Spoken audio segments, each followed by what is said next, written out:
recording.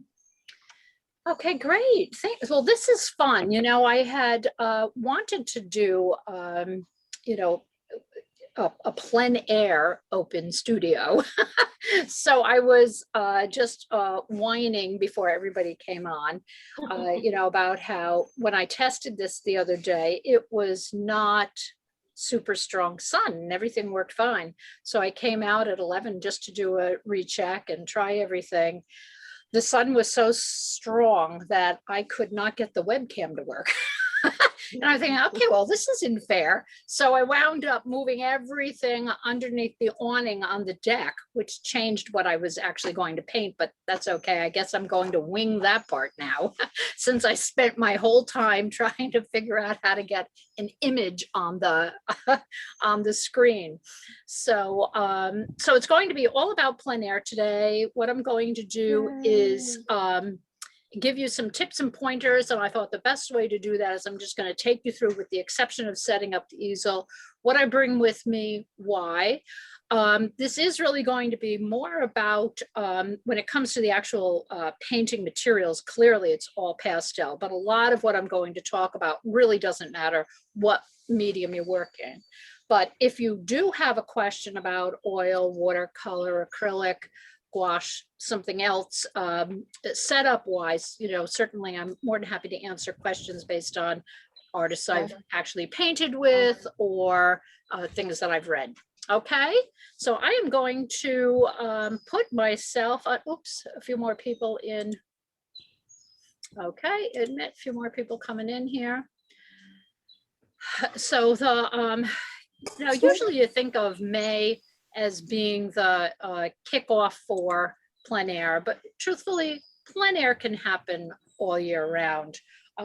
This past year, I thought I was going to be doing more plein air than I did, but I don't know, I just got really wrapped up in what was going on in the studio. And there is a shift in my thinking in my brain when I start doing more plein air. And then all of a sudden the studio isn't really quite as engaging. It doesn't like pull me in as much because I want to go outside. So so I got a lot of studio stuff done and not much plein air. I did get a lot of sketching done. And even if you're someplace where maybe the weather's not good or you can't get your, you know, materials outside or whatever, just going outside and sketching is a really wonderful way to just keep your keep your observational skills going, because really that's a lot of what plein air painting is all about. So any questions before I start, or any specific things people want me to touch upon today? Well, you can just shout out if you have something. I know you said it was okay for people to keep their mics open, but if you could kind of listen for, sometimes like I do this, I forget my mic is open and I crash on. Oh yeah, I'm definitely good. If someone's going to be, you know, eating or their dog's barking, I'm going to tell people to turn off their turn off their mics. Yes, yeah. You know, just I was unmuted and everyone is now listening to me. Yeah, that's right. Yeah. So, you know, the point is really, I want people to be able to mute and unmute themselves. I mean, you don't have to stay unmuted this whole time, but I just don't want you to feel as if you can't interrupt me, because you can. I don't mind that at all. I do not have my speakers on, but I do have this on full volume, so I should be able to hear you. I'm going to be stepping a little bit away from the webcam. So if in fact you can't hear me, I would like someone just to say something. Okay. All right. So you were going to change the view? Pardon me? You were going to change the view? I think you're on gallery view. Okay. I'm going to go right into, thank you, Mary Jane. I love reminders. I've got myself on Spotlight now. Everyone should be able to see a full version of me on the screen, correct? Yep. Yes. Okay, great. Okay, and I'm leaving the side open in case anyone else shows up. Okay, so plein air painting, you know, I mean, it has a real strong historical root in our painters, our contemporary painters. And, you know, it really goes back, you know, really to our impressionists that spent more time outside. But artists through the ages really have used the outdoors as inspiration. One of the things that we have an advantage of, in more current modern times is we don't have to make our own paints. We don't have to make the intestinal cases to carry our paints in. We've got this all at our hands because we can just order them online. And for pastel painters, really we've had such a surgence of materials that there's so much out there. So I'm just going to start off with the materials end of plein air painting and give you some tips. Your key thing is to make sure that what you do is you downsize. And think of the idea of your studio is going to be moving into a tiny house and you just can't take everything with you. So what you want to do is yes, it is recording. Sorry about that. So what you want to do is every once in a while get into your plein air box, if you have the luxury of having a box that you take with you, and just set it for the season, because the colors in your area are going to change from spring to summer to fall. And then if you paint in the winter, your palette is going to look very different. So don't get stuck in the fact that whatever colors are in there now is what you're going to use for an entire year. So typically what I do is get in there and, whenever I feel like things are starting to change, maybe I'll, like right now, I don't have a lot of greens in my box. I had to pull some out because I haven't actually added that many yet. The color of the sky, things like that, that's where the whole observation thing comes from. So this is a Take It easel, and it is my favorite go-to easel. I will be posting a full photograph of it. I couldn't get it in the full screen without actually, I'm going to drop this down now that I'm standing farther back. There, you can see it. This folds up into just 3 legs. It has a strap that you can use as a sling.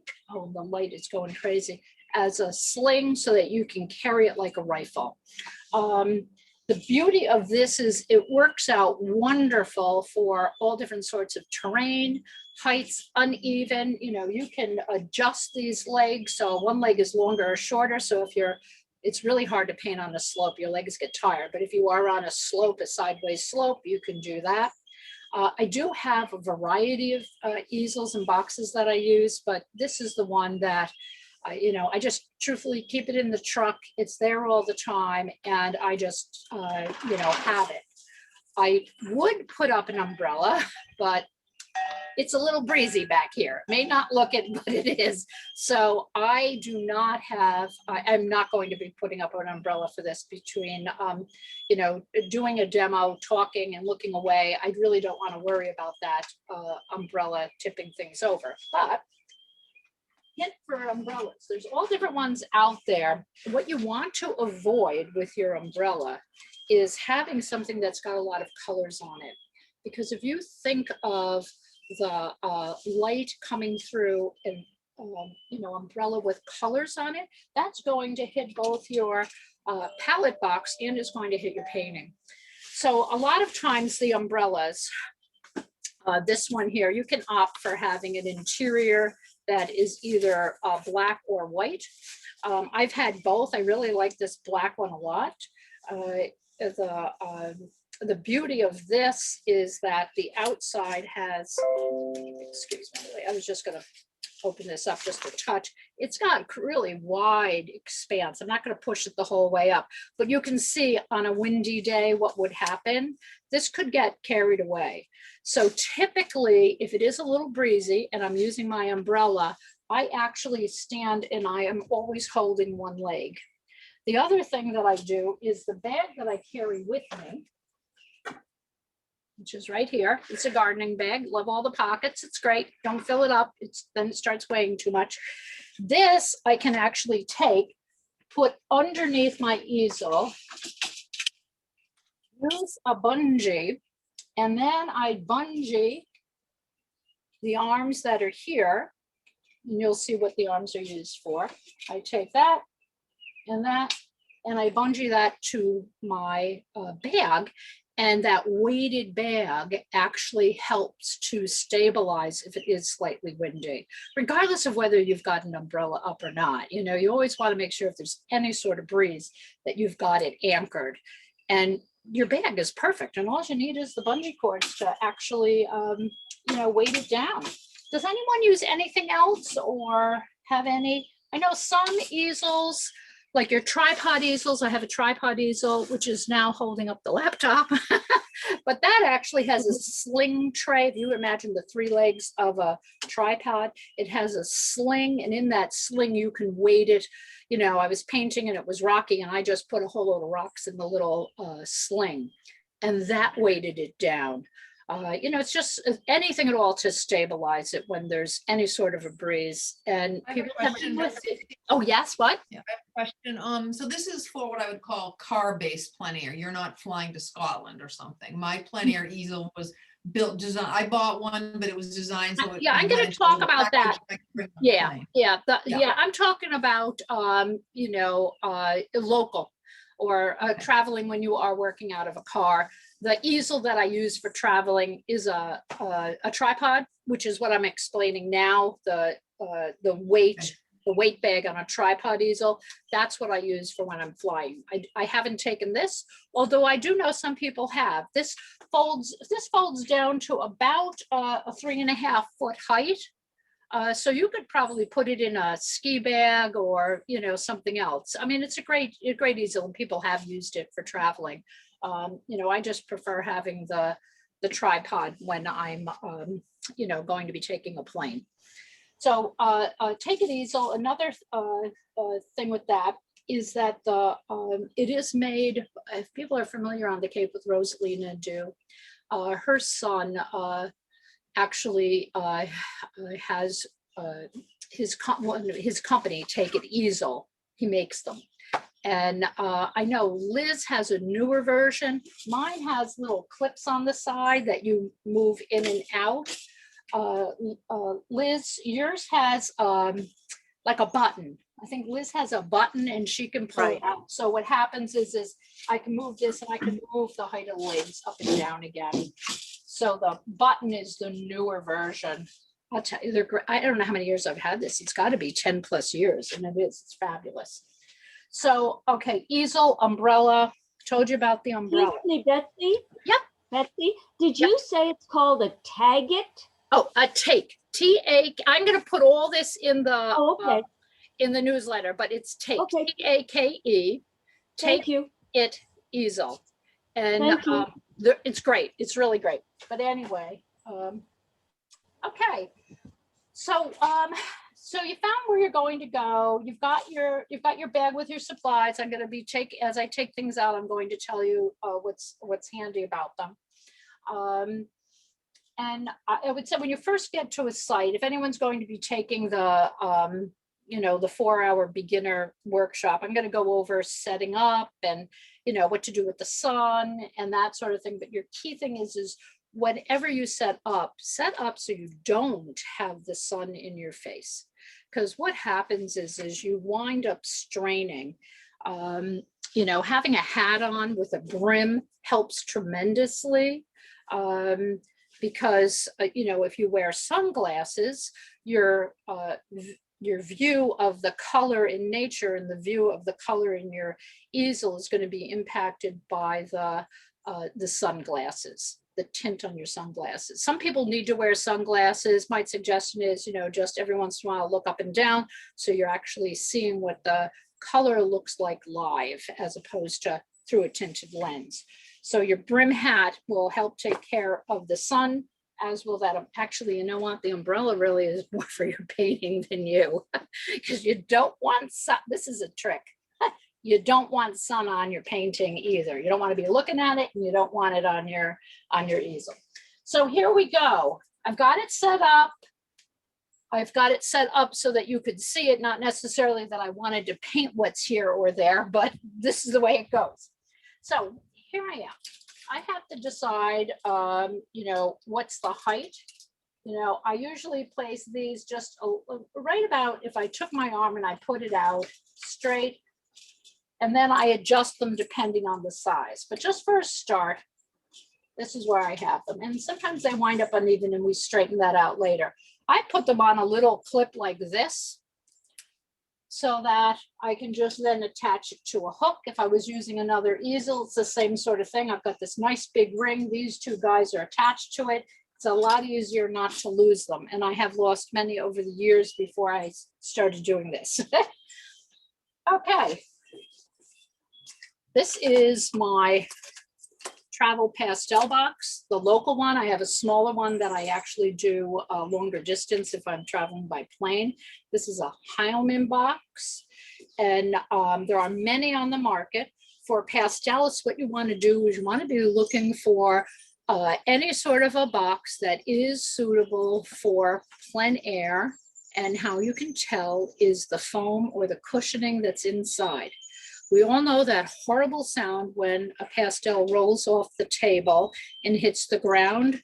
Well, imagine a box full of pastels that had no cushioning in it. And when you pick up that box, all you hear is the rattling of pastels falling down.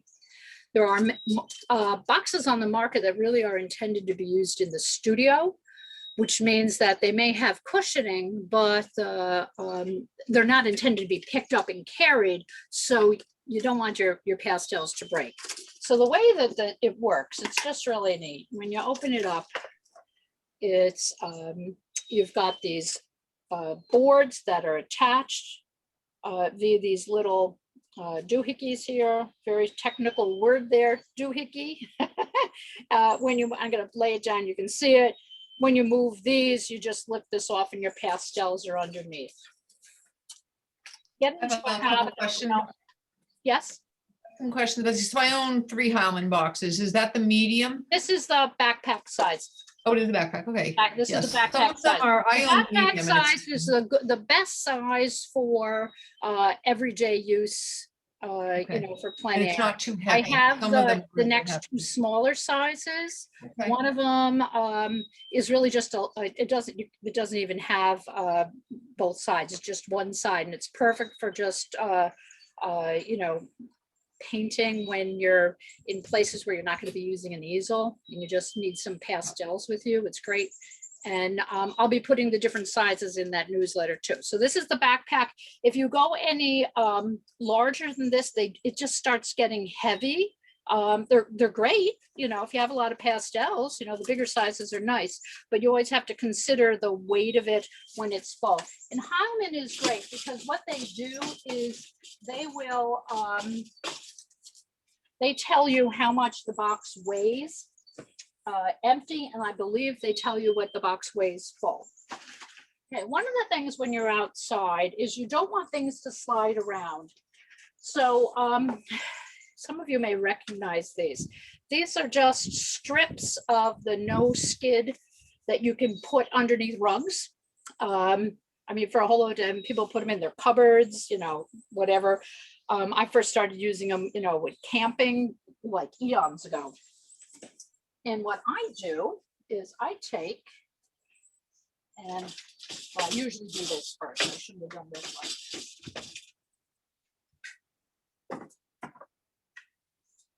Okay, I take and I put them on the arms here. And I work quickly if it's windy. And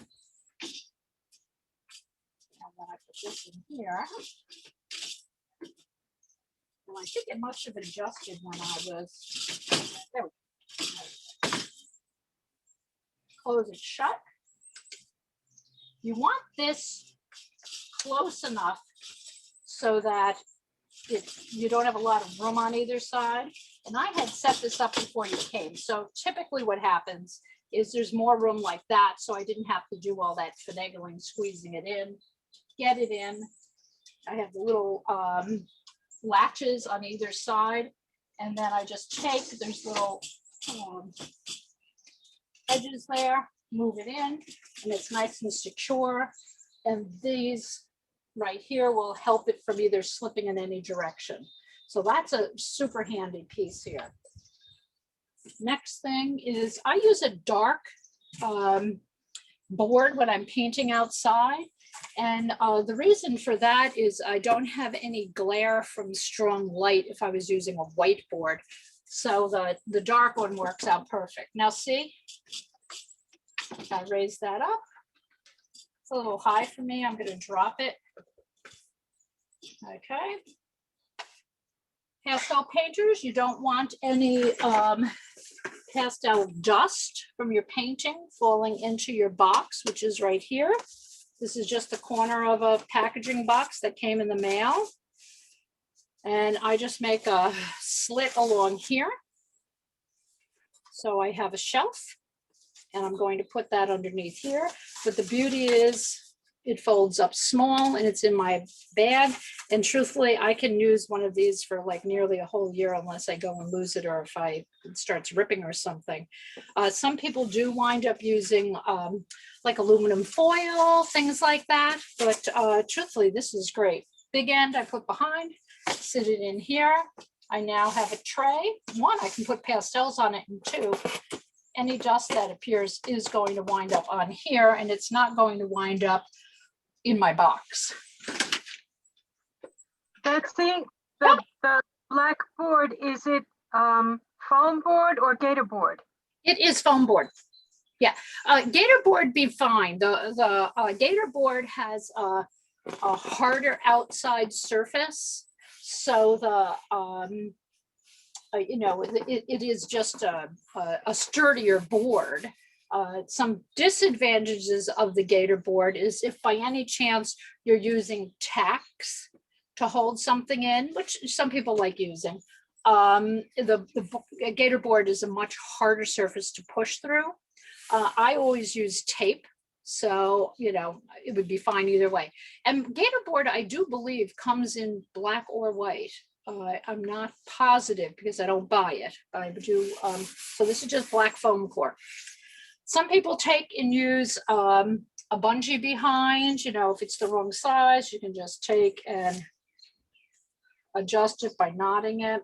Always have, a couple of things you always want to have with you is a variety of bungees and a variety of these guys. These guys are like gold. You want to have them with you too. I'll show you why. Okay, so you could take this, you could put it behind, and then you can just clip it on. And that will hold your board. Again, if it's super windy, you could have two of them. You want to make sure it's nice and taut. What I have been using more recently are these big heavy duty, remember the Jack LaLanne?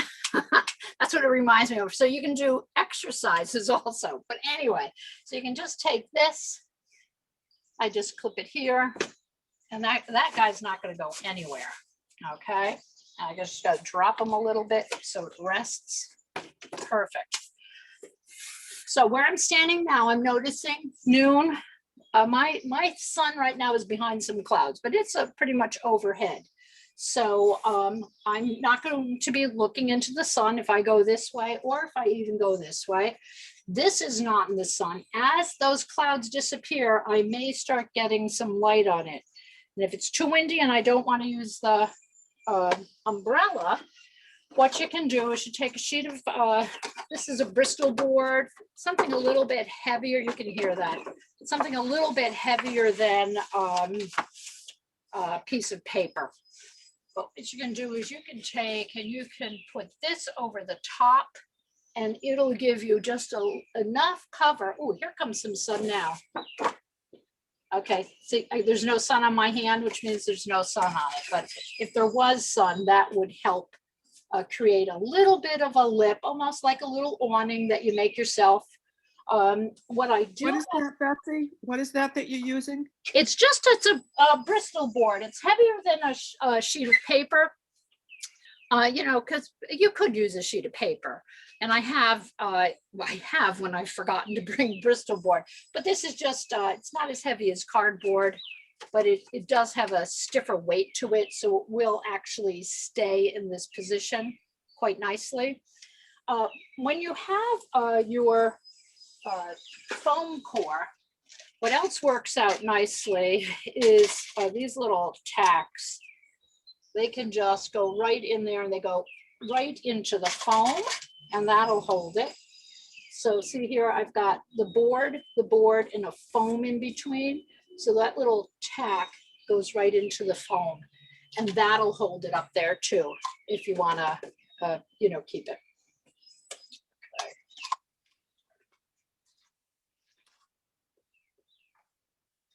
And you don't want to forget this. This is my cozy. And this is my clip. I clip my cozy. I put it here. And then both my coffee mug fits in it. I'm prepared for both today. I didn't finish drinking my, it's decaf coffee or my drink. So I've got that nice and handy, and it's right there, and it's in the cozy, and I'm set. So that's super handy. Write that tip down.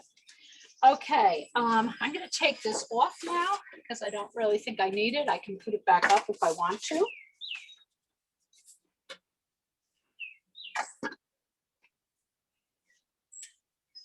Okay, so I'm gonna get a piece of paper on here. And I'm not sure if people have seen me do this before, but the sizes I work on, I work to the edges of them. Okay, so if it's an 8 by 10, I have a painting that I plan on doing. It's an 8 by 10 sheet of paper, and I want to paint to the edges. So this I keep in the car. I do not carry this around with me. I travel with this though, and what's super handy, well, when you're traveling, you can write all your stuff on it, is that I can just keep a whole load in here in the truck.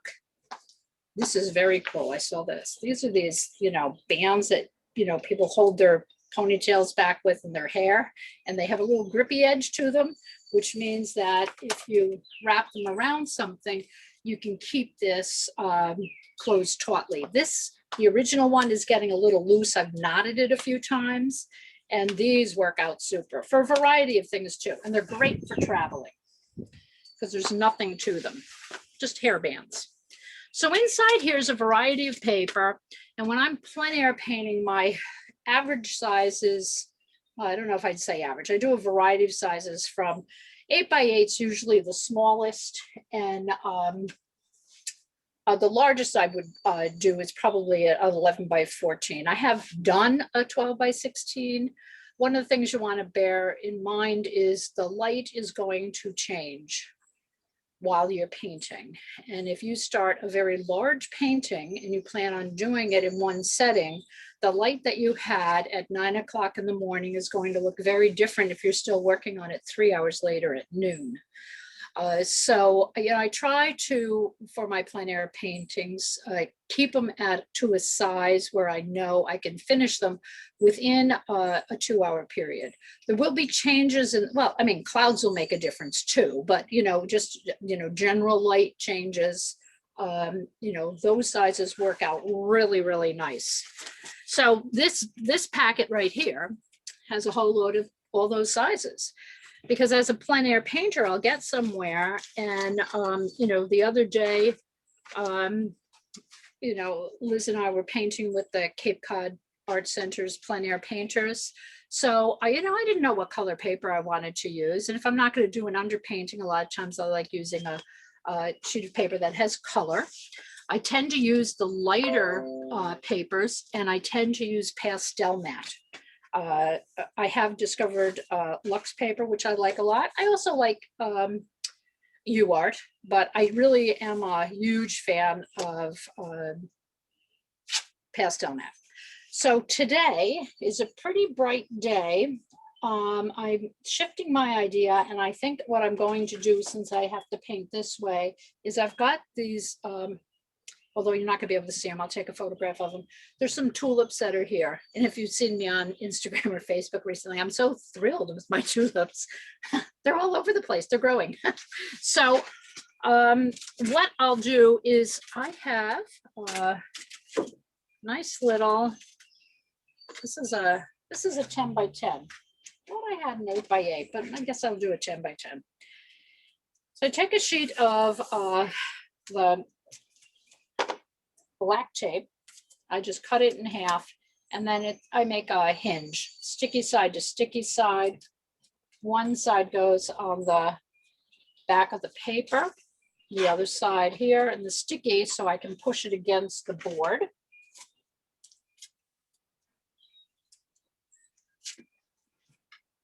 Oh.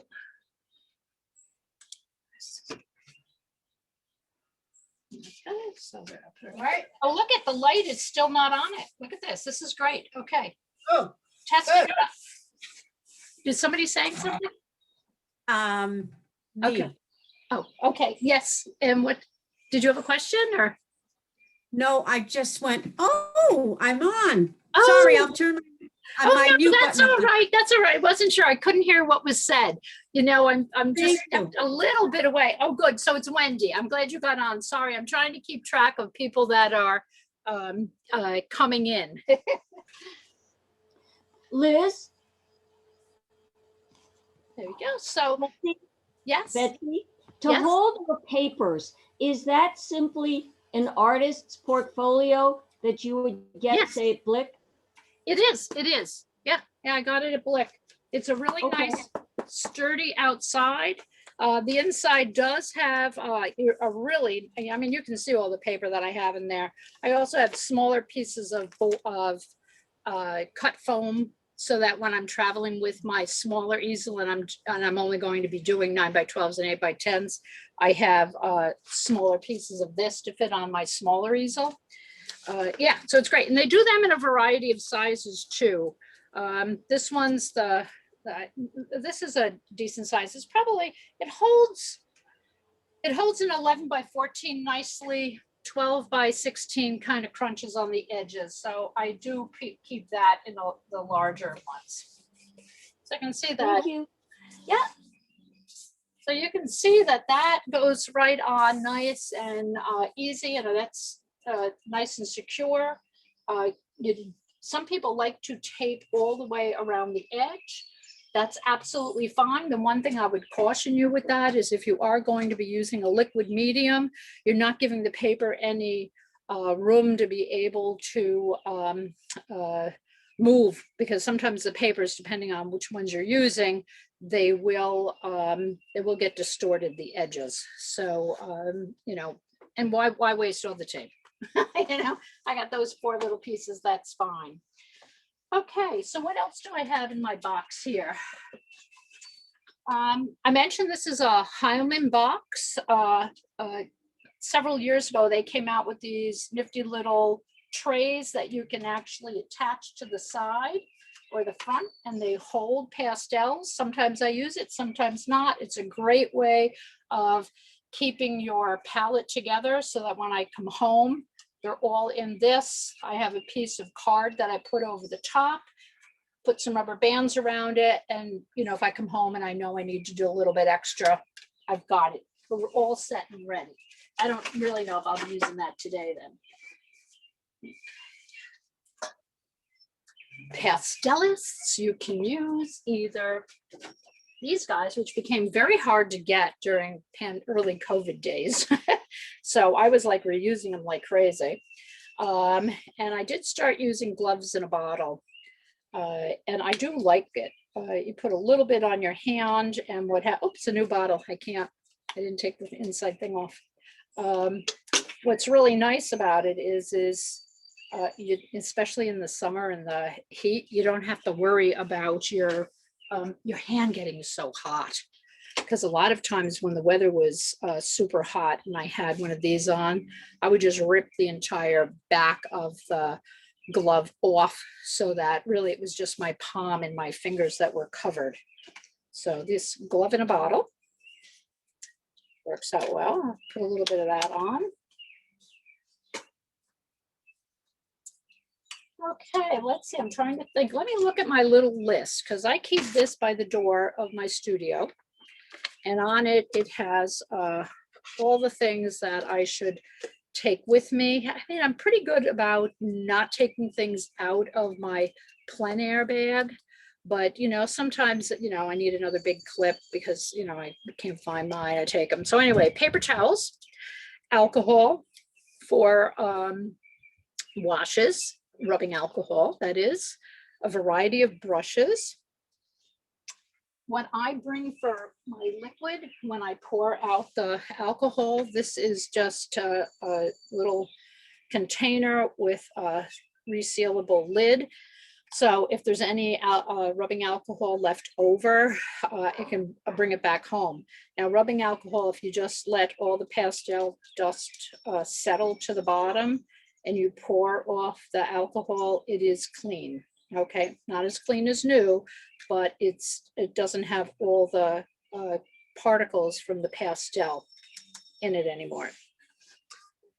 Okay, let's see. Also have my sketchbook. I'm a fan of this mixed media for plein air. I use other ones for just when I'm out sketching. It is a heavier weight paper. So if I do decide to do any liquid color studies, I was out sketching this morning. I do a variety. Well, some of them are straight up, some of them are sideways. I do a variety of just little sketches to get an idea of the composition. So put that there. And I just use graphite pencils. And the graphite pencil means that you get the lead the whole side. So I can do shading because this whole end is the graphite as opposed to just the tip on a regular lead pencil. And this is, there's a couple of different brands that you can buy. Well, this one's a British one. So that one's just, this one's, no, I can't read the name on this one anymore. These are both 4B. They're my go-to ones. Your B lead pencils are softer than your H lead pencils, whether it's graphite or regular lead. The higher the number goes for your Bs, the harder, I shouldn't say sorry, the softer the lead goes, which means you can get a darker line. So if you're working on shading. So 4B works out really well. A regular 2B, you could not get colored in as dark as a 4B, and then an 8B, you can get really dark. I also draw with hard pastel. So I did this one quickly when I knew I was going to have to do it this way, okay? I tend to, here's another hint, when you're getting your location, I was afraid I had forgot this. When you're choosing your location, besides thinking of, having you want a comfortable place to be standing, make sure there's nothing behind you can trip over, because that is really easy just to step backwards. I did that one with a manhole cover that was raised and I didn't fall over, but I just didn't notice it. So check your surroundings. Sun is not on this. I got a little bit on my face, so I'm gonna have to put my baseball cap on. Viewfinders, this one is called the View Catcher. And I like this one because you can just slide it to the format, whether you're using landscape format or portrait format, whatever size, because it's a square. Clearly you're starting with a square and then you're working to different size shaped rectangles. And they do write in very small, you can't read it there, but there's the sizes on it. So if I'm doing a 10 by 10, it's a square. If I was doing a 9 by 12, I would just move it up so that this reaches a 9 by 12. And that tells me that when I look through this, I have a 9 by 12 proportion to the 9 by 12 paper. This hole here, okay, that is used to isolate a color. So you can look at a color or a value and you can determine what it is because you're isolating it through this little pinhole. Okay, so I've got this whole big scene here. How am I going to narrow this down? Okay, find something that you're interested in, and truthfully, you want to stick with that. So I've got these little tulips here, so I'm doing a square. So I move in and out so that close one eye. I'm moving this in and out so I can see about where I want those tulips to fall. And I'm seeing this really nice diagonal of where they are. And unfortunately, you were supposed to be able to see the tulips too, but I couldn't get the, the webcam to do anything other than bleach out all the color. So I had to move. So anyway, I've got this nice angle where the tulips are falling. Got a fair amount of shadowing going on in there, not too much because it's got a little overcast. And the trick with this is, one, you need to remember at what point you move this in and out. Now, you're going to have trouble remembering if you have a hat. Okay, there you go. Okay, I'm going to move this in. Okay. Okay, so what I'm doing is I'm making a mental note of where the right side of this line falls, where the tulips are, and I'm making a mental note of where the right line is. So once I have that, okay, that looks good. Now I'm noticing where that top tulip falls within the square. So I need to make a mental note of how everything fit in here. So now if I put it back up, I can just go right back to where it was, because I can remember I saw these two parrot tulips right down here, and I saw my large tulip up at the top. And I really am sorry you can't see it. The whole idea was for you to be able to look through it with me, but but you can't. Okay. So, questions so far? Because I'm gonna move into that was just a quickie on materials. Does anyone have any questions? I do. The pastel box is sitting on 2 pieces of wood, Yes, it's on two or arms. 3 actually. Yeah, it's the 2 arms that come down here. Okay, from my view, I can't see the arm on the left, so I thought it was only 2 pieces of wood. Yeah, underneath here, there's an arm here that goes back there, and there's an arm here. And then there's a crossbar here. So it's actually 3 that it sits on, but it's these 2 here that give you your width. So, if you have a bigger box, you've got a wider width, smaller, you can bring it in, you can make it smaller. Unfortunately, because I'm on the deck, I had to set it up because I had to, the bottom of these legs have nails in them, so that what you can do is you can put it in the ground and it just stays there, which is wonderful. Our deck is brand new. I didn't really like the idea of putting the legs of my easel with nails on it and have them slide all over the place. So what I have done is I have wedged, hopefully I can get them out. I have wedged each of the feet into the open space between the wood so I don't scratch the wood. So I had to do that before you guys showed up so that I didn't ruin our fairly new deck. Anyway. I have a couple questions, Betsy. Yep. So I have an easel that I brought to Provence, so I'm kind of thinking improvising. It's metal. And I have like just a little tiny portable table that I put my pastel box on. I tend to be clumsy, so your setup, I could knock the easel over and then everything would go with it by having individual parts. Any comment on, do you see anyone having to do any adaptations? It's like a basic, Oh yeah, metal, there's tons of adaptations, absolutely tons of them. And this, like I said, this is only one easel that I use. I do have another eissel that I use, and then I have my non-easel palette box. That I'm coming on the 20th, so I'll bring the easel. Yeah, but I would say, yeah, if you're coming to the workshop at Falmouth Art Center on the 20th of this month, I'd say bring it, because there are things that you can do that reduce it. I did start off painting with what are they called? Those Julienne, the French easel boxes. What's the name of them? Is that Yeah. French easel? French easel. They're super heavy. They're not really ideal for pastel painters because you can't keep anything in the drawers. And I think they're probably fine for oil or acrylic. The weight of them is much heavier than this, and it's much heavier than my tripod that I use. But I did think start that I off using a TV tray, and I brought all my boxes and I had them on the TV tray. And you learn by what works well for you.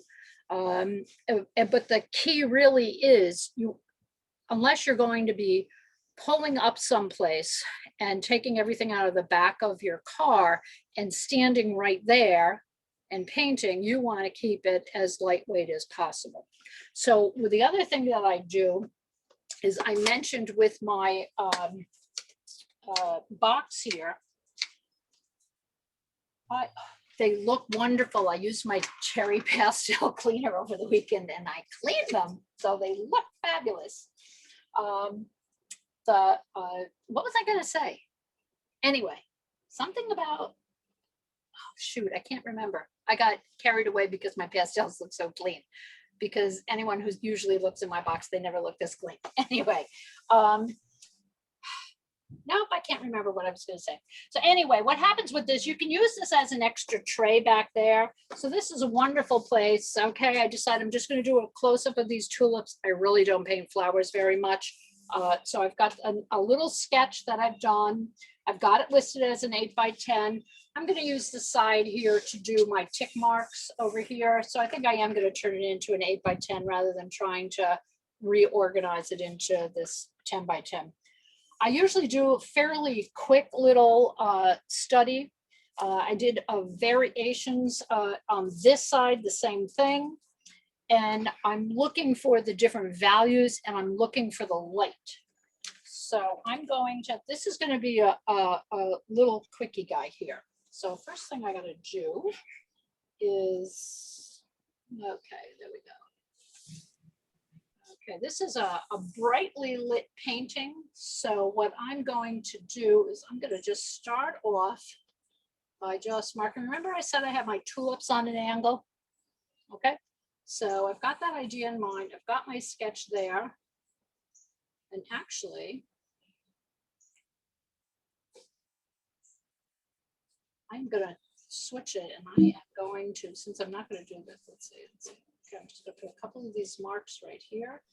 I'm going to do it as a square.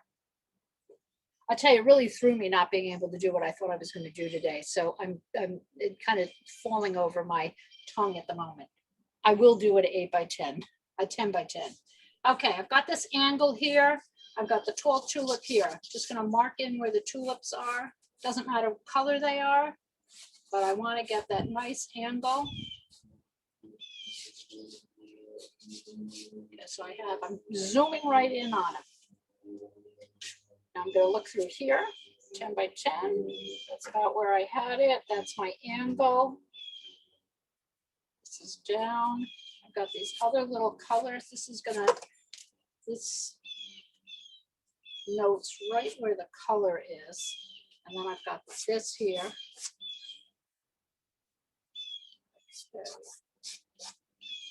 Okay, by just blocking in these little shapes here, you can already see that. Can you see this all right? It looks a little bleached out on my screen. Can everyone see the picture all right? Yeah. You can. Okay. Okay. It is Okay. bleached out, but you can see marks. I can't see Okay. them clearly. Oh yeah, see the clouds changing now. This sort of a scene, I don't have to worry as much about the light changing, but there are many tricks you can do so that you're not chasing the light. Okay, it's a little hard to explain without you standing here with me, but the reality of it is when I'm painting something that has a lot of sun and a lot of shadow and clouds come and move, I move on and I paint another area. And then when the sun comes back out again, I'm painting the sun and I'm painting the shadows. Then it leaves, I paint something else that's not affected by this really strong contrast of the sun hitting something in a shadow. Okay, here we go. What are you sketching with, please? I am sketching with hard pastel. I like using the new pastels. Okay, this guy's got a little bit of a, and this is a very warm orangey color. And my tulips have these, some of these don't even look like tulips. They've got these really lovely I have a question, Betsy. It's Lisa. peachy beige. So Betsy, I have a question. It's Lisa. Yeah. One tip I heard, let's say you know what you're going to paint, like you're going to go up to Fruitlands in Harvard and paint the sunset, and you know the light's going to change. You go up the day before and you sketch out your basic shapes because they're not going to change. And that way, when you go up to do the plein air, you're only having to kind of race the clock of the sunlight and you're not having to get your composition down. Yeah, absolutely. There are plenty of artists that go back to the same scene, same time of day, and you know, continue a painting. You're far better off continuing a painting at you know, let's say I use that example of painting from 9 to 11. Stop at 11 o'clock.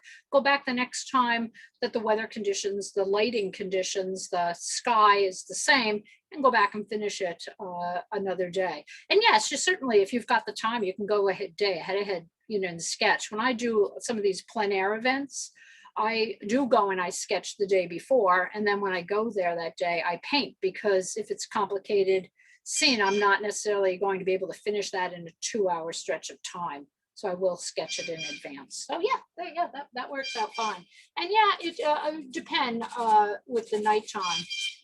Okay, so for a floral scene, the most important thing I wanted to do was just set up where these flowers are going to be falling. And I've got this really nice, okay, this comes up, comes over, comes back again. So I've got this little triangular flow. Next thing I'm going to do is, well, let me explain. My pastels are set up by value, light to dark, and they're set up from muted to intense. So colors that have more light or white in them are down here. Colors that are more pure are up at the top. And I just did revise that recently. Okay, value-wise, I've got some dark, yeah? When you do your newsletter, take a photo of your box, please. Yeah, definitely. Way you set up the dull to intense and Yeah, there's all different ways you can do it. I used to have it by color family, and I would, I'll take photographs, so I've got that too. Okay, so I used to do it by color family, and then I would have them from like yellows, light to dark, orange, light to dark, red, light to dark, warm colors here, cool colors here, light to dark. And that worked out well. I just shift it up every once in a while when I'm trying to like reframe how I choose and use colors. So if my palette box matches what I'm trying to focus on, and right now I'm kind of trying to focus on, as anyone who's in my classes know, using that muted colors to intense colors, and how does that work in your painting? I would suggest you start with value by color family. If you're setting up your pastel box, you know, your yellow, think of your color wheel, you know, light to dark of your yellows, light to dark of your, you know, your reds, your oranges, your reds, how many, it depends on how many spots you have across. And then what you want to do, once you get a handle on that, start thinking of, okay, maybe I'm going to set my pastel box up. So now I have my warm colors together, light to dark, okay, warm, cool, light to dark, from front to back. And like right now, mine looks like muted to vibrant, but they're all by value now, value straight across. Okay, I'm doing some little tick marks here on the side, because if I squint my eyes and look, I am seeing a variety of different values happening. I'm putting these guys in the middle, the ones that I want to use. And I'm going to introduce some, ooh, that'd be nice. That's a nice blue. Got these lovely oranges that are happening. I did go run inside and grab some more colors since I thought I was going to be doing the shed. I've got this really bright yellows. I'm not worried about losing, oh, look at this bright yellow. Oh, that bright yellow is really nice. Let's get that. Oh, yeah, that's going to look, oh, great. This guy's got a lot of light on him. This guy's got a lot of light. Okay, I just wanted to block in the areas that have got this really intense light on it.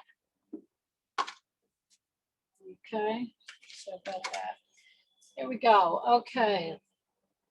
That's important to me because I want to see where that light is. The light is strong on it. I've got it. So I'm going to start putting in a background, and I've got a muted color. And the reason I have a muted color is because what I want is I want the tulips to wind up standing out. And I've got these really brilliant colors, flaming peach and red. And this is a nice middle value. Just coming around, bring that.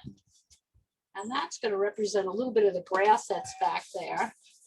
There's not a lot of light. As I'm coming this way, what's happening is I'm seeing some earthy colors. So, and they're about this a little bit darker than the green. So I'm going to start just bringing in a few places where I see the earthy color come through. I'm just blocking this out. This isn't necessarily the way I would teach a plein air class because I'm kind of bringing in just a quick little painting for you to see. You know, when I teach the plein air, I really teach by setting up by using your value sketch. See the way these flowers are showing up? Using your value sketch to determine what to use. I can see my lights and my darks. Smooth stroke, smooth stroke. I'm simplifying the scene quite a bit. I'm not putting in the little lilies of the valleys that are showing up. I'm not putting in, you know, what else is over there? Lily of the Valley, and I can't remember what else. Something else green is coming up. Hosta probably. But I've got a green with more color to it. I've got a green that's warmer that actually can represent the dirt, and I'm putting that in smooth. So I've got a real quick setup, uneven, okay? Okay, so I don't want this half and half, less of this, more of that. Lovely movement there. Going to come in with some areas where I'm seeing some green down in here. And that's going to establish, whoops, it's going to establish where I've got some of these leaves. This guy's chipping over. Keeping it really simple. See, this is just going to just fade away into the background. This is a nice cool blue, a greenish blue, a little bit more intense than that's up there.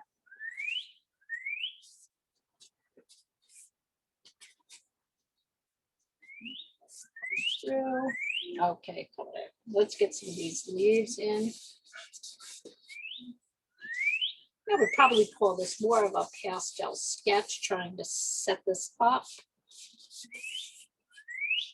Okay, so I've got that intense. Perfect. Everyone's got a stem. It's like the time I tell people in class all that about the time I painted the house and forgot to, and the door, and forgot to put the doorknob on it. So, okay, so we're going to get some shadows in there. I like using that combination of, that's too dark. Oh, no, maybe it's not too dark for right here. I'm gonna get a little shadows going in this area here. And this is a violet. I like using greens, oranges, violets in landscapes. It's really kind of natural. Okay, so get that dark in there, that's going. This is the way that stem starting to show up. It's just a contrast. This is not a bright violet at all. It's really a dull violet. I'll just have that fade away. I'm just going to put a real soft line there. Soft, soft.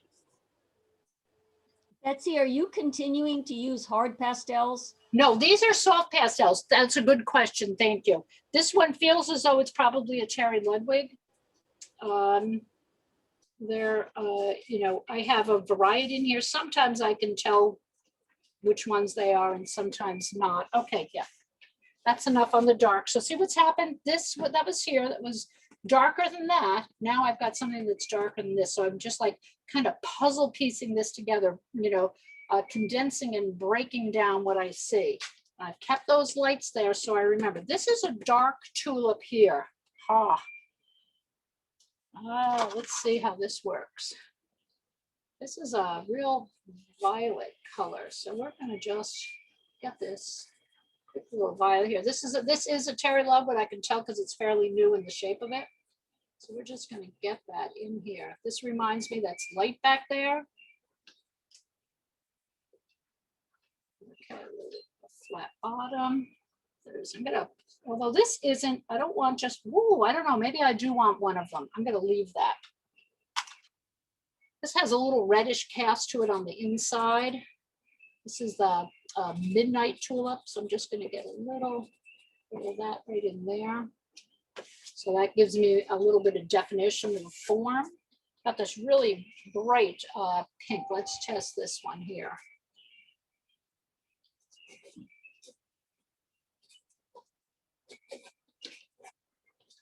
And there's a couple of these around, this guy here, over here, and this guy here.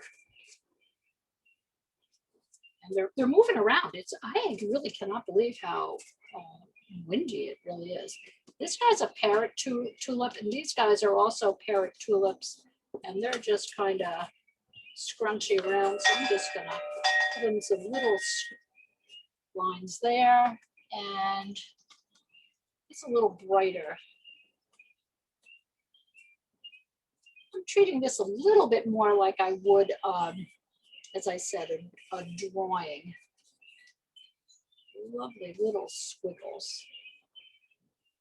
This is a pretty bright. I use the sidebar to tick when I don't have another sheet of paper. Let's just get a variety of yellows going in here. See, this is the problem. You know what? That's got a wrapper on it. To take the wrapper off, because you know what happens? You got a wrapper on it, you paint like you're coloring. Okay, so break it so it doesn't have the wrapper on it.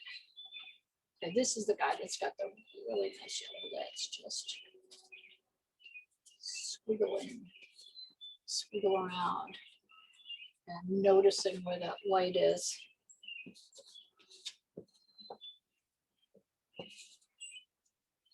The last thing I'll be doing on this is actually to get in there and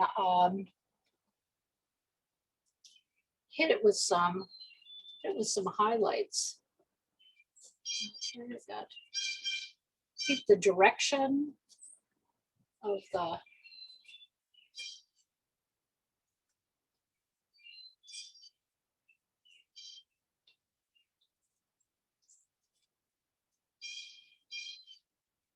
tulip. Noticing, actually, you know what's happening too is they're starting to open up a little more now too. Take your finger, just smooth that out a little bit. Okay, he's standing out very strongly. Now he is in real life too, but the reality of it is I want him to feel like he's part of the painting and not just this dark blob. So I'm going to do a little bit of variation by choosing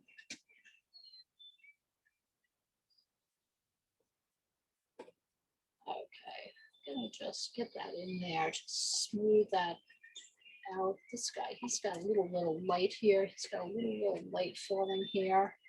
It's got light on the inside there. And I'm going to choose a violet that's not really quite as dark as I put down, but that's pretty violet. And I'm just going to break that up because he was feeling a little bit too. Let's overlap them a bit. See this? I've got where one ends and the other ends. So I'm going to overlap. So now he looks like he's in front of it. We've talked about that in classes, those tangents. There's a little space here, so that's not so bad. I'm not going to worry about that one. Okay, let's get some shocks of light on here. This is the sort of thing you can do when you're light straight above, okay? I've got some green stems that are really catching the light. And it's not up here near the top. This guy's a little bit of an angle. This guy's not hardly anything. Okay, oh, look at, I think I might have had another one back there. Well, let me just take and just gonna put that other color there.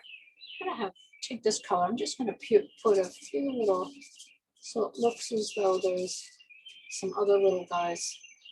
Just, yeah, let's get this shape going here. This is a great thing to do when you've got minimal amount of time and what you're trying to do is just capture the light, capturing the light, light, light. Ooh, strong sunlight. Let's get some cool blues. Those are all warm that I've been using. Oh, let's try this guy. He's pretty bright. That's like a really aqua. Ooh, let's see what this looks like. This might be a little crazy, but let's just give it a try. Ooh, kind of like it.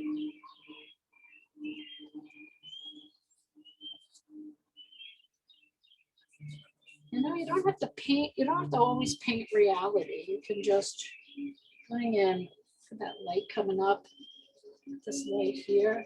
Keep my line squiggly. Look at that, I can just squiggle that over.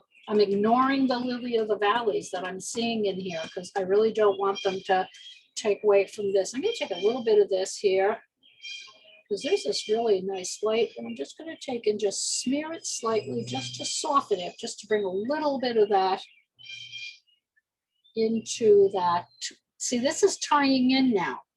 He was standing out all by himself there, not making much sense. Even though that's the way he exists in the garden, doesn't mean that's the way I want him to exist in the painting. So by doing that helps.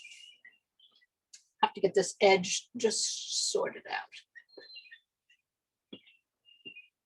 Bring a little of that darker up on this side again. A little bit just in there. Okay, back here, there. Okay, let's get that nice shock of a pink. Let's see. Oh, this one's way too muted. Look at that. No, we want a pink that's really strong because I'm trying to bring up the light on that.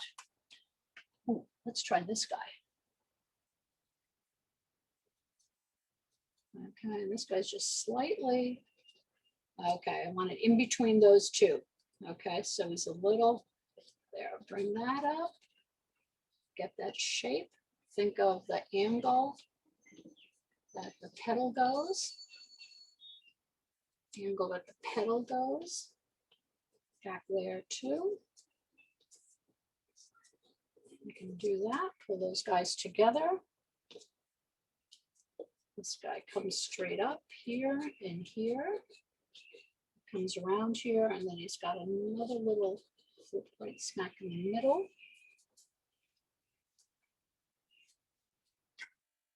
Okay, so I've got greens, oranges. Let's look at this color here. I need to take and I'm going to use a hard pastel that is a little lighter than this. Okay, and I am just going to use this in a scratchy motion. So that what I'm doing is I'm pulling some of the color down here. I'm giving, whoops, another handy thing with that. I'm able to come around these edges here.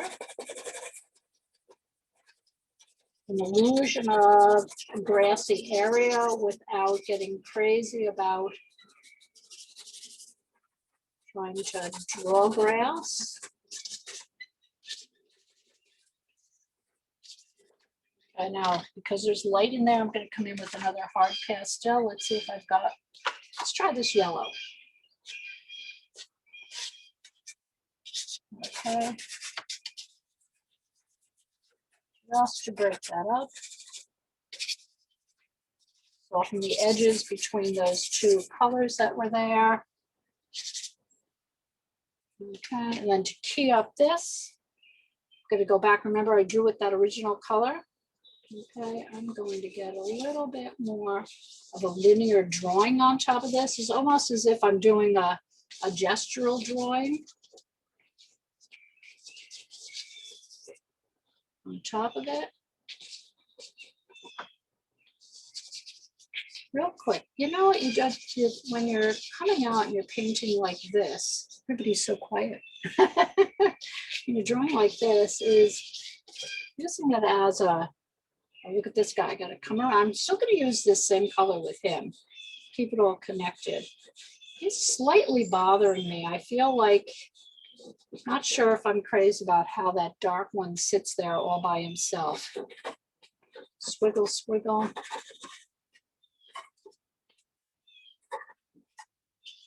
There's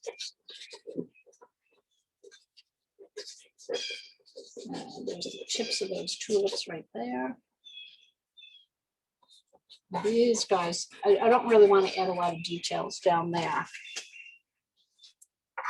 Okay, come back to that bright one that I started with as my reminder.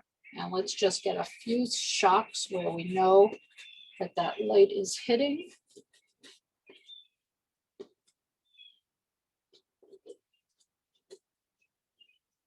Oh, really strong light right now. I gotta be careful. And then over here, this guy in the inside there. And then he's got another little.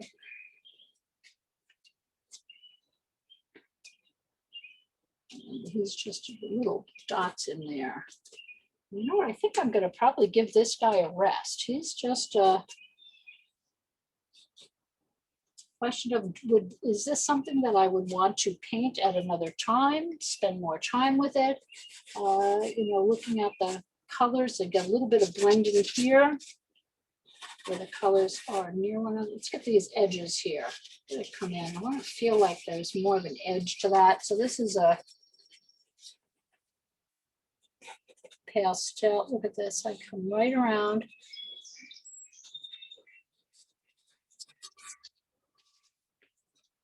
And I do like that linear design over it. I think I'm just going to leave it. Oh, she says I'm just going to leave it. Oh, let's see. This is this color here. This is where I see. I like the idea of getting, there's this lovely shine that's right in this tulip right there. And I think I'm just going to exaggerate that a little bit more and a little bit here. I think I like that better. Let's just exaggerate right here too. That makes more sense. Okay, tying in that color.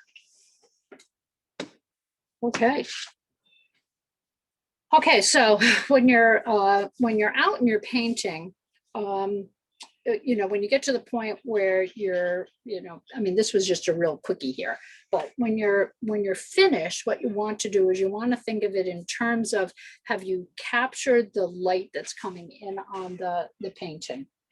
And I feel like I have, but I feel like there's some areas that could use a little bit more doctoring up to actually give a little bit more to the tips. Let's go down like that. He's a little bit of a botch up altogether, to tell you the truth. So what I would do with this one here, because I got a little carried away with myself, I should have stopped when I said I was going to stop. I'm just going to go like that. Okay, and we're going to come in with this color that I had. I'm going to give him a little bit more of an even edge to the dirt was and just bring that down just a tiny bit. And come up through here. He's just standing so much on his own over here. Get that shape. That's a better shape. That's definitely a better shape.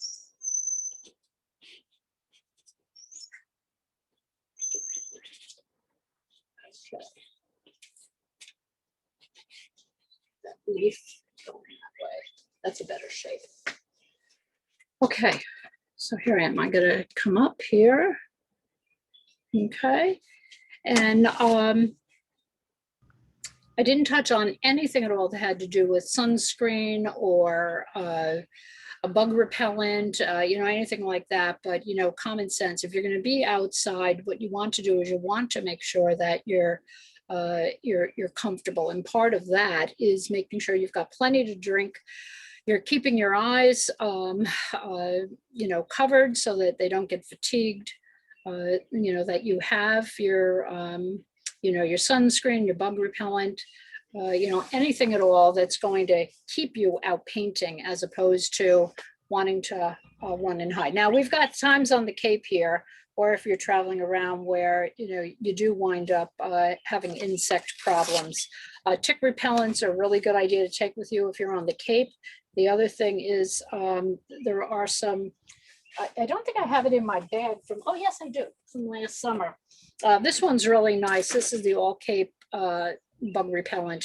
I always wear, well, I shouldn't say always, but most of the time I will wear socks and shoes as opposed to sandals when I paint. Part of that's a preference for my feet. They're more comfortable, but I always have a pair of sandals to change into afterwards. Sometimes if you're down by the beach, having a pair of sandals on, it's, it just feels so nice, especially on the Cape. So, trying to think if there's any other hints. Well, what about questions? Or if anyone has any comments that are, if you're a plein air painter and you want to share something, if I missed something. Betsy, I have a question, which is, you have your gardening bag that you Yep. put a number of things in. You have your easel that folds up and you can carry that presumably on a sling over your shoulder. Yep. Then how do you carry the big board? Is that just something you tuck under your arm, I that do. foam core board? Yeah, what I do is, if I'm not walking too far, what I will have is I'll have the sling with my Yeah. easel on my back. I will have my gardening bag in one hand. I will have my pastel box in the other hand, and then I'll carry the foam core like this. I do make sure that if I'm going to walk any distance, just because I have a foot issue, that I have some sort of rolly device that I have with me.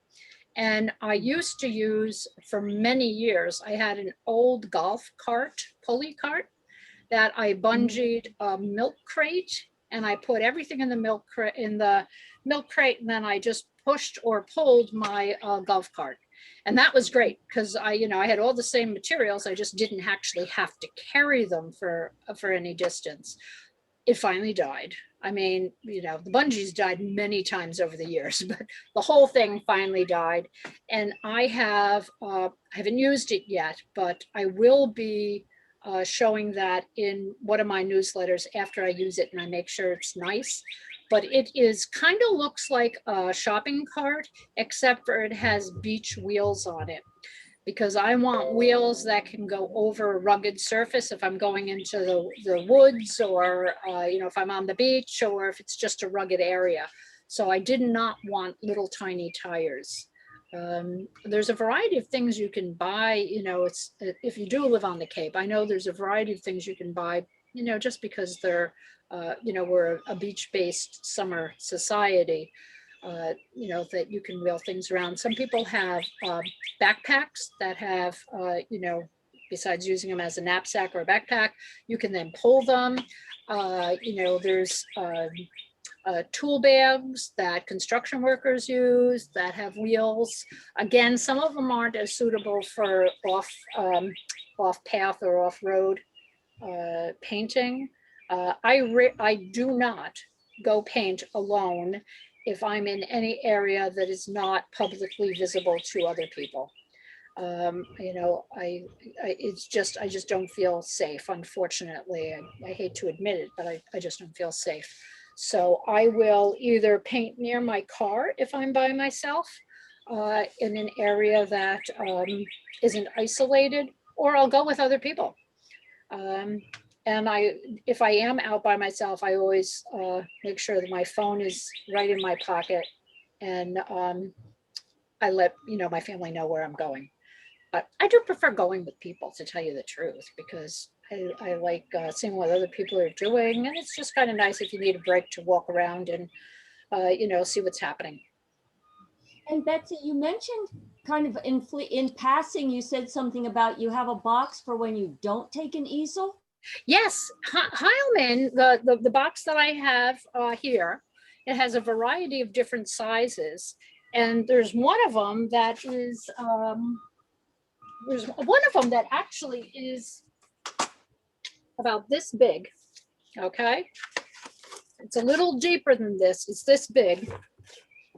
And when you open up the box, you still have your cover here that you take off and all your pastels are here.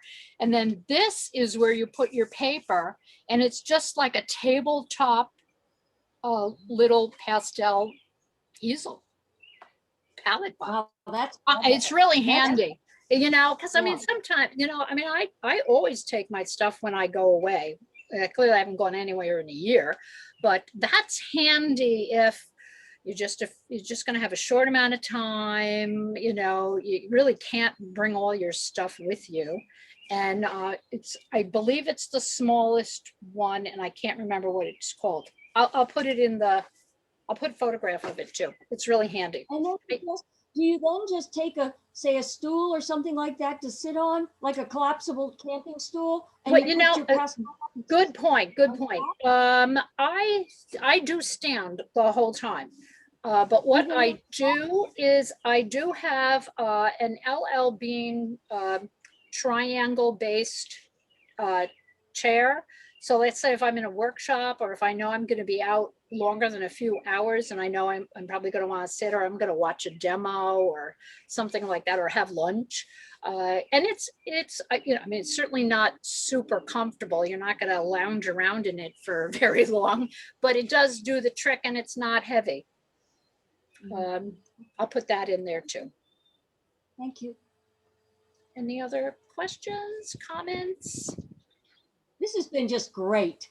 Very informative. Thanks Oh, so much. Good. Yes, I'm glad that it was. I'm looking at the painting and I'm already trying to think of what I would do.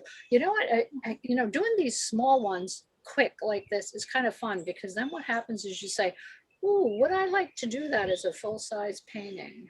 Now, and I must admit, if I was going to be teaching, if I was going to be teaching a lesson in how to plein air, it's clearly I would have probably attacked it a little differently. I attacked this just in a fun way of showing you how you can get something down quick, but whatever. Betsy, yeah. Wendy,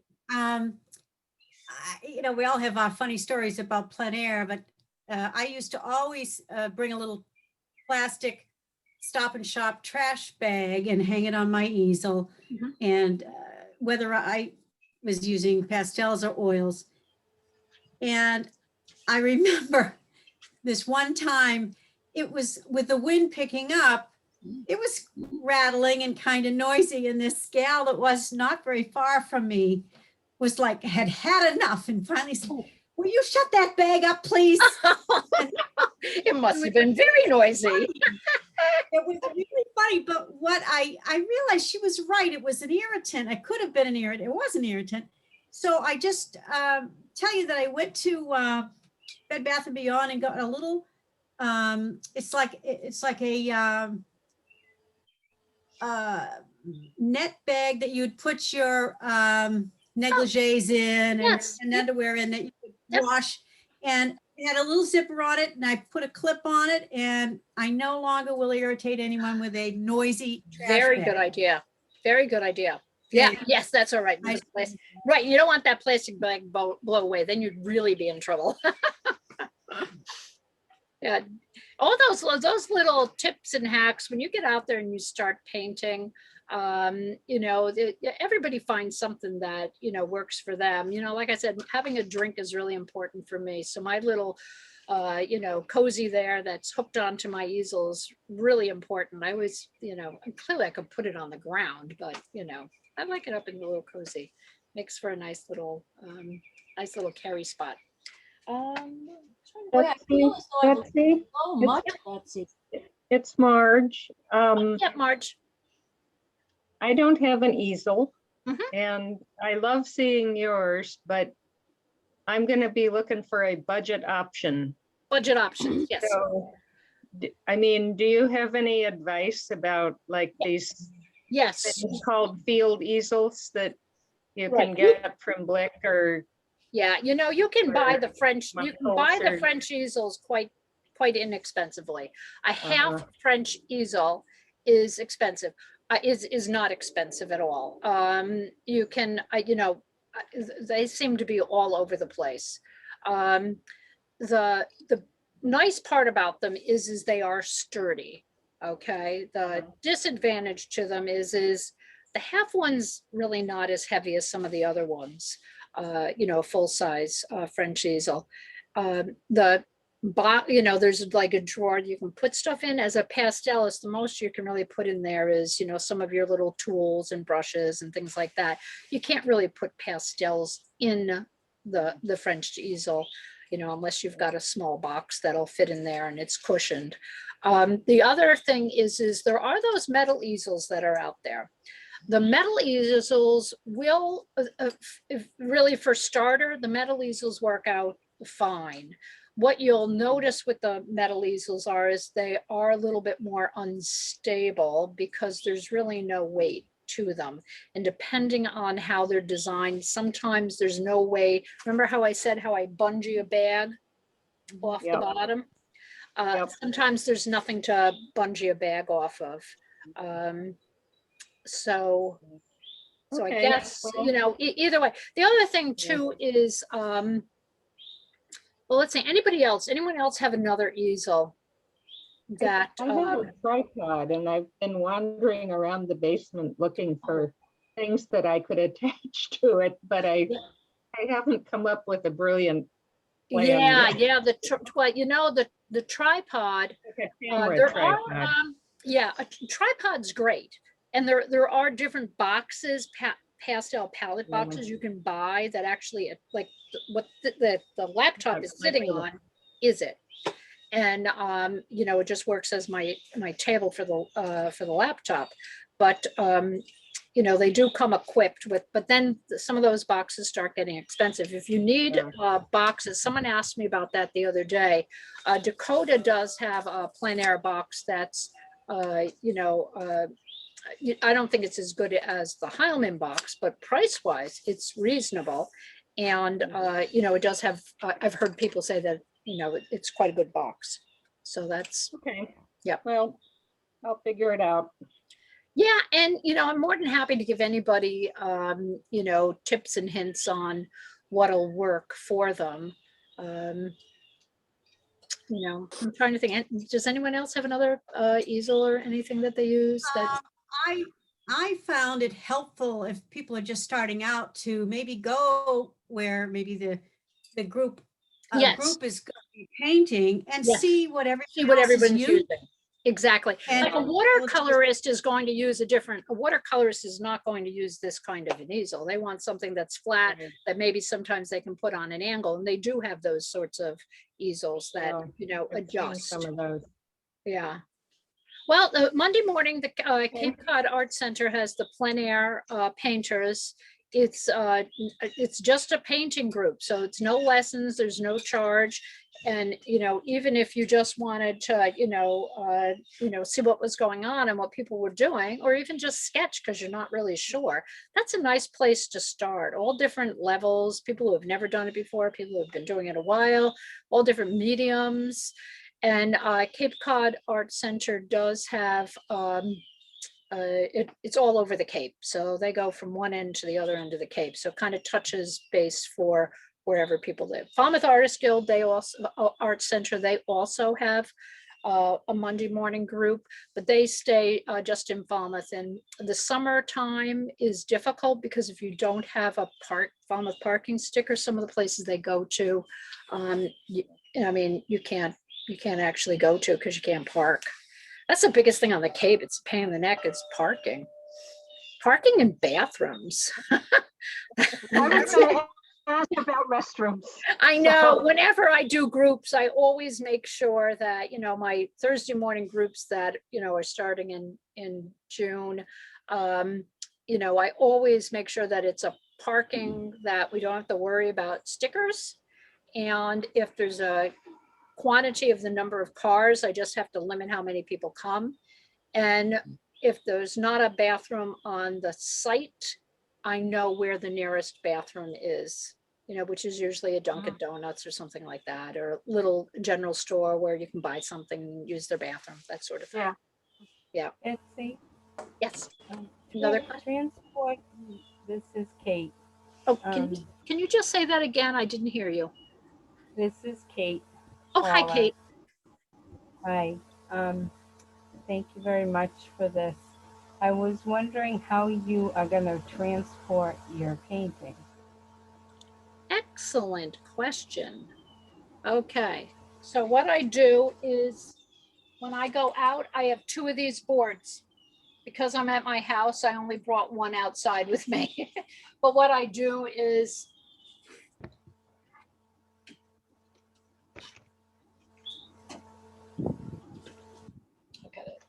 what I do is I just take and I put another board over the top of it, and I use my clips and I clip it so that it's safe on top. If I'm just going quickly to the car, I don't worry about it. This bag also has glassine in it. So if I do need to cover something, because, you know, I mean, this one's just a little fool around thing. So if I'd done this on location, it really, if, you know, I'm just fooling around. So I wouldn't be as worried about if something's smeared. But putting any sort of other board. So 2 of these works out well. Because actually, you know, the other thing that I do, I should have mentioned that, because I don't take this with me when I start walking out. I'll take a couple of different sheets of paper, put them inside this on here, put another lid on, clip them, put those nice little, oh, these guys to hold it. Okay, and then I carry my little packet like that. So 2 of these clips and my paper, and then I just reverse that coming back, and I put my painting on the inside. Okay, thank you. If you're a oil or an acrylic painter, they do have boxes that you can slide your paintings in. Most people are just, you know, just carrying them back to the car safely. Okay, thank you. Any other questions? Betsy, this is Laurie. Hi, Lori. Hi. I thought I saw through the Cultural Center, there was going to be a workshop or something like a 2-day thing in plein air with you. Is that, did I What you saw see there, that, or it is the in June? Cape Cod Art Center has partnered with the Cape Cod Museum. And I will be doing a 2-day workshop. It's being advertised through the Cape Cod Art Center. The first day we are going to a garden, and the second day we are going to Katuitt Village. And they're full-day workshops. That is June. That's I think it's the 3rd or the 4th. It's sometime in June, late June. Okay. Yeah, so that's That's that all right. one. I And couldn't then remember where I saw it, but yeah, that's yep, good. that's it. Yeah, that's just the 2 days. And then I have my, you know, all you have to do is email me. I put your name on my plein air list. And then every Tuesday you get an email that says where we're going for Thursday morning from 8:30 till 11:30. It's $30. And there's instruction. So I usually spend the first hour, sometimes a little more, sometimes a little less. Actually, okay, how do you set up your frame? How do you eliminate? How do you simplify? You know, all the particulars of painting, and that you just have to sign up through me, and Okay. you just pay when you sign up. That's it. You know. Okay. So So you it's don't not have. a session, you just pay as you go? Yes, it's a pay as you go, and it is most Thursdays, but not all, because some Thursdays in from June through September I can't do. But Okay. yeah. So that's perfect. All you have to do is you'll get an email every Tuesday that says where it is, and you'll decide whether or not you want to come, and then you let me know. Okay, that sounds great. Yeah. So we just email you to let you know that then? Yeah, and I'll just put you on the list. I'll do a couple of I'll do a Okay. couple of blasts that just say, let me know if you want to sign up for the, because it's a whole separate group. I don't send it out to all 500 people on my newsletter. Right. It's a whole separate email that I send Yeah. out just to the plein air painters. And, you know, and Sounds great. always, you know, like anything, I mean, we're in a little bit of a Zoom, we're starting to move out of this Zoom world. You know, some of this, seeing it in real life and being able to help you with your own materials, it clearly is a lot easier than, you know, just, you know, watching through a screen. Yeah. Oh, that sounds great. Thank Um, you. Thank you.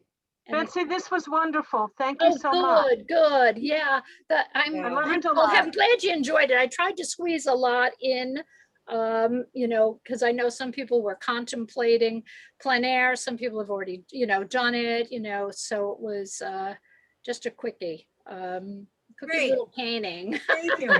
Thank you, Betsy. Yeah, It has been great. Thank you. it was Makes really me want to nice go out there. seeing When you were everybody. talking about Thanks, Betsy. easels, Thank you. Bye-bye. Thank you. Bye-bye. Okay, thank you. Bye, Thanks, Lori. Betsy.